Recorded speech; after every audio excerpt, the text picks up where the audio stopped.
Hi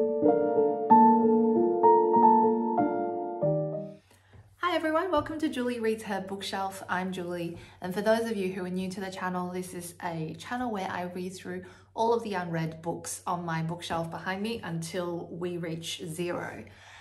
So it's the start of August, and I thought I would do a July wrap-up because July was kind of an interesting month for me. I traveled to 2 places, which gave me an excuse to buy 2 books as an exception to my book buying ban. I also read 2 books and I unhauled 2 books. So it's a little bit of a 2 steps forward, 1 step back situation. So I thought I'd start with the 2 books that I bought. So the first book I bought on my trip to Adelaide. I went to Adelaide for leisure, a little bit of wining and dining, and there were some fabulous secondhand bookshops there. One of them was, I think it's called Orchard Bookshop. It's in one of the arcades in Adelaide City, and I got this beautiful leather-bound edition of Mrs. Dalloway by Virginia Woolf. It is in impeccable condition. These types of hardbacks are sort of really old-fashioned, and I feel like very few people buy them these days, but I absolutely love them. I find they almost always have great quality paper. They open up flat, which is really important to me while I'm reading. This one just happens to be completely intact. It doesn't even look like it's being read.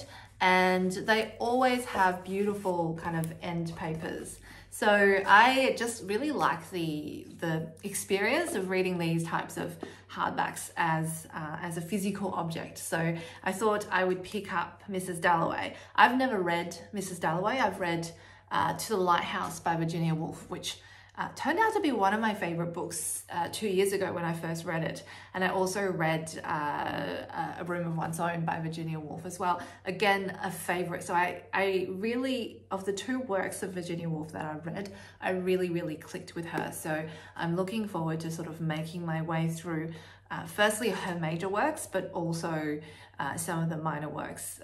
She is an author that I think I want to try and get through the entire backlist for. So I thought I'd start with Mrs. Dalloway, and once I'm done with that, I might move on to Orlando. So that's my first purchase, and of course, if you are new to this channel, you might not know that while I'm reading through all of the unread books on my bookshelf, there is a book buying ban. And one of the exceptions to the book buying ban is if I'm traveling. So as I was traveling to Adelaide, I thought I would buy myself a book to take advantage of my own rules. And after I got back from Adelaide, also in July, I went to the tiny Pacific nation of Nauru. So if you didn't know, and if you don't live in Australia or in the Pacific, Nauru is a country it's sort of right on the equator. It's in the central part of the Pacific, and it's a tiny island nation whose economy is rather dependent on Australia.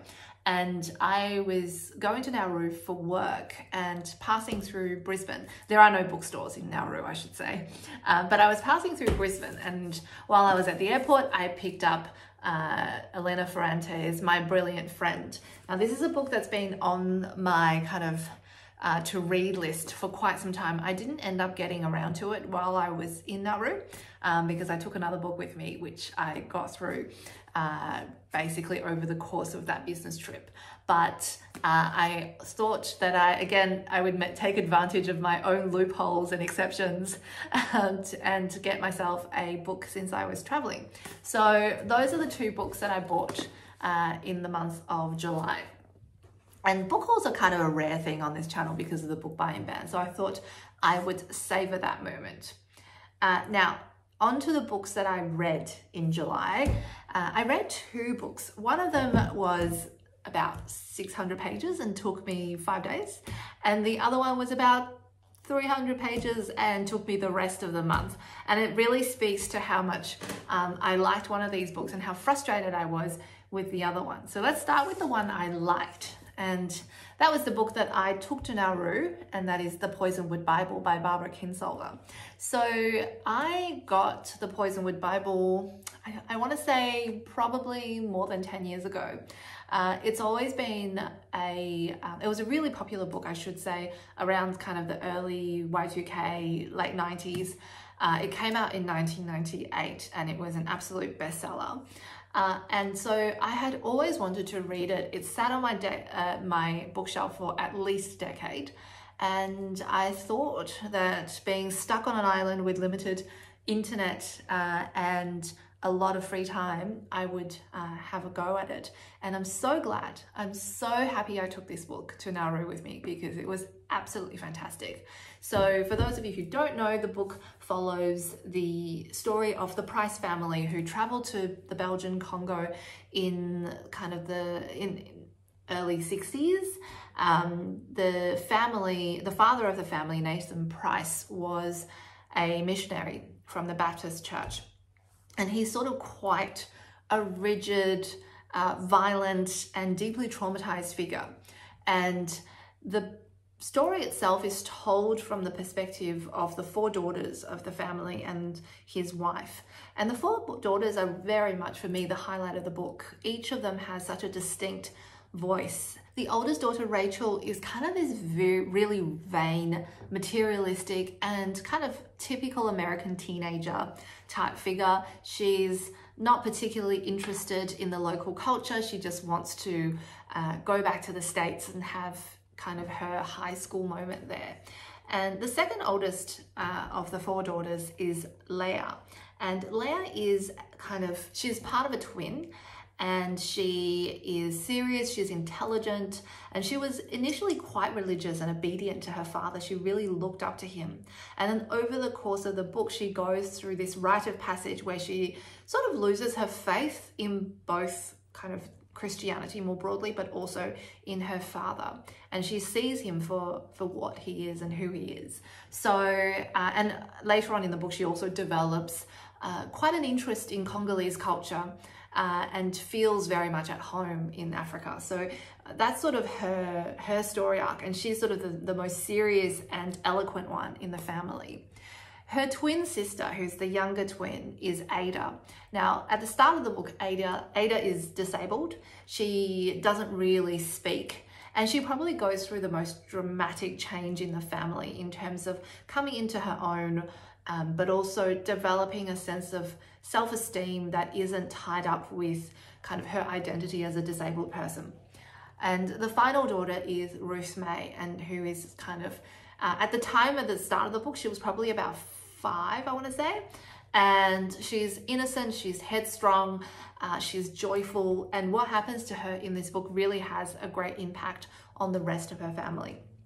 So that's kind of the setup. The chapters alternate between the perspectives of these 4 daughters and their mother as the family struggles with settling into the Congo, and also with the themes of domestic violence and trauma against the historical backdrop of this book, which is also quite interesting. So they get to the Congo in the late 50s, early 60s, and that's around the time that the Congo becomes independent from Belgium.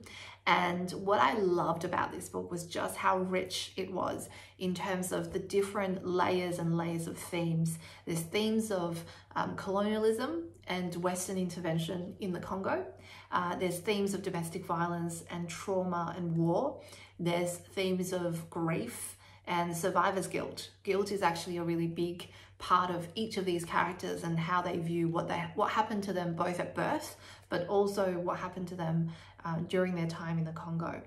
And finally, there's also, from Ada's perspective, this issue of disability and how different cultures view disability and the distinction between able-bodied people and disabled persons. So there's just a lot going on in this book, but it's told through such a variety of different female voices. I was really worried when I first started this book because it was a book about missionaries in Africa written by a white woman, and there are so many ways in which this book could have gone wrong, but it didn't. It was written beautifully, and it was written with a degree of respect and cultural sensitivity that I frankly wasn't expecting in a book that was written in the late 90s. I think our attitudes have changed a lot, even from 25 years ago. And so I thought this was a fantastic book. It was just the perfect thing to read in Nauru, because for those of you who know a little bit about the history of Nauru, it's a country that has also experienced a lot of foreign intervention, and it's still struggling with the consequences of foreign intervention in their country and the depletion of their natural resources, much like the Belgian Congo. But Nauru's still struggling with all of those issues and the fallout from its time of being first colonized by Germany and later occupied by Australia. While I was reading this book, I really saw a lot of parallels between the physical environment where I was and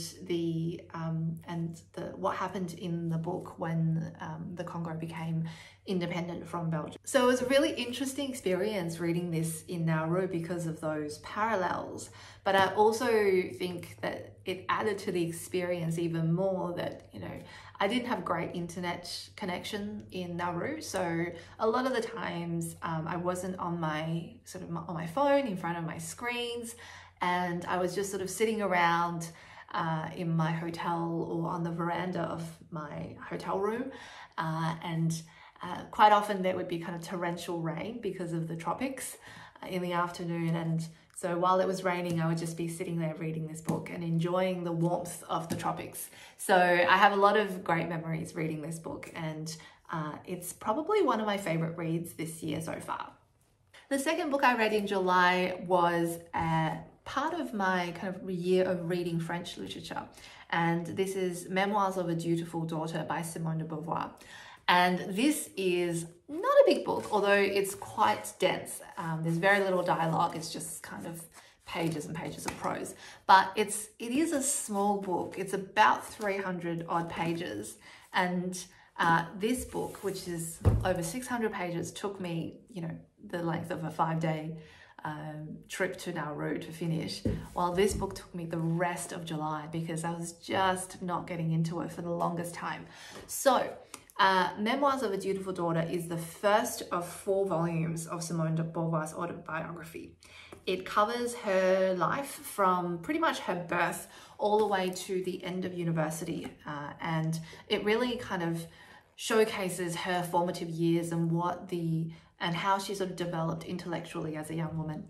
So the book starts with her early childhood in Paris and her upbringing in a very bourgeois and very conventional family.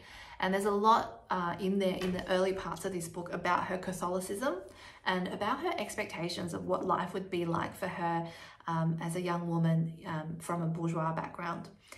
And then throughout her teenage years, then you get a little bit more of the kind of the arc of her story, which is when she starts to question the values that she was raised with, the societal norms that she was brought up with. And she starts to develop an interest in philosophy, in literature, in the arts. And around the same time, her father also comes to some financially hard times. And then so the expectations that her family had for her also changed in terms of they were now expecting her to be educated and to have to work for a living rather than simply marry well. And the last part of the memoir talks about her time at the Sorbonne, where Simone de Beauvoir studied philosophy. And around that time, 2 main characters came into her life. There's her cousin Jacques, who he's sort of your typical walking red flag. He doesn't have any aim in life. He is completely uncommitted to her, but keeps leading her on. And you're just like, girl, we all know what's happening here. Like, just get away from him. She sort of goes along with him and expects, I think, that she would marry him. It doesn't quite work out. And then later on in the book, she also meets Jean-Paul Sartre. And Sartre, of course, would become a huge influence on her life later on. But I actually wasn't aware they met this early while she was in her early 20s at university. And of course, there's the most memorable character in the whole book, which is Simone de Beauvoir's best friend from childhood, Zaza. So Zaza is very similar to her in that they have the same intellectual curiosity. They have the same, a lot of the times they have the same values. They're quite modern women. And Zaza also struggles against her very conventional conservative upbringing. But that's kind of where their parallels stop, because whereas Simone Beauvoir continues to rebel against the societal norms that have been imposed upon her by her family, Zaza kind of does the opposite. She's miserable, but she caves into the family pressures. So through those kind of similarities and contrasts, you really see how women back then were dealing with the kind of pressures and the social conventions that they were expected to follow. And so I really quite liked the second half of this book, but the first half of this book was just difficult to get through. I found Simone de Beauvoir's descriptions of her childhood, frankly, quite boring. Because she had a really, really conventional upbringing. Like she had both her parents, they were married, they loved her.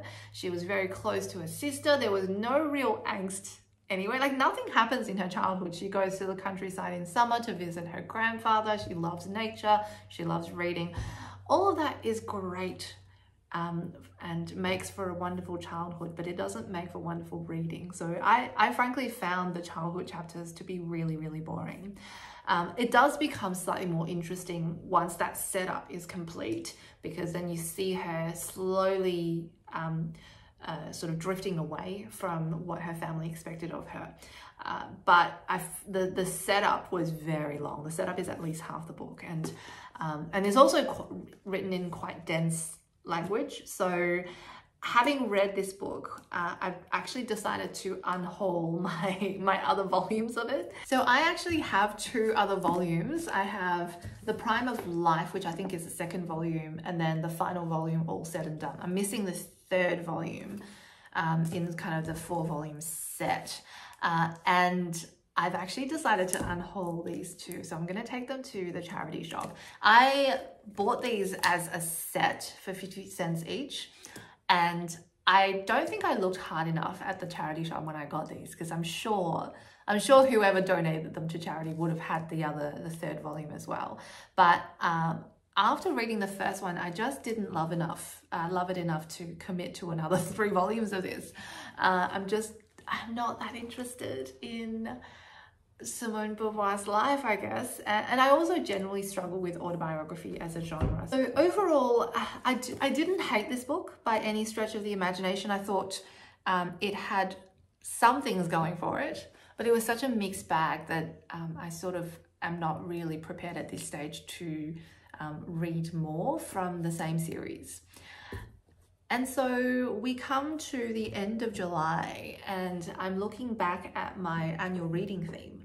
So for those of you who are new to the channel, my annual reading theme is a year of reading French. At the start of every year, I determine a theme, and then I read predominantly, but not exclusively, based on that theme. So for example, last year, my theme was Victorian literature. So I really made sure that at least once every second month, I'm reading a major work of Victorian literature that's unread on my bookshelf. So this year, the theme was French literature. And I'm going to be totally honest, it's not going very well. So I started off the year with Stendhal's The Charterhouse of Parma, which I really enjoyed. It was chaotic, it was wild, but it was all of those things in a good way. But after that, I really struggled because I read Les Miserables, which took about 3 months to get through. And it was not good. I've already made a video, I won't go on about it. And this is, again, kind of a mixed bag. So I feel like I'm not picking very good works of French literature. I don't think I can say based on 3 books that French literature is not good, especially because I know there are French authors I do enjoy. But also I feel like to rescue my year, I really need to be getting some real hits. So I'm gonna have a think about what other works of French literature I want to read before the end of the year. And we're just going to try and turn around this reading theme, because so far it hasn't been a great success. But But I'm really pleased that I read Poisonwood Bible after neglecting this book on my bookshelf for the last decade at least. And I am looking forward to actually reading a lot of the kind of early 2000s books on my bookshelf. Like everyone else who reads, I've been following the New York Times top 100 books of this century, which is a real gimmick, but it's a gimmick that's kind of worth and fun participating in. So I'm going to try and knock off a couple of books written on this side of the 21st century in the next month, and also have a think about how I'm going to pick up on my French reading theme and not feel like I want to give up, or not feel like the nation of France is not delivering. So that's it. That's my month of July. We've got 2 books read, 2 books unhauled, and 2 books purchased. So that is a net decrease of 2 books. I'm going to try and knock off some low-hanging fruit again next month as well, so that we keep going with kind of getting through the unread parts of my bookshelf. But until then, thank you for watching. I'll probably be back with a non-monthly wrap-up video at some point in the next 2 weeks. So I'll see you guys. Thank you so much. Bye.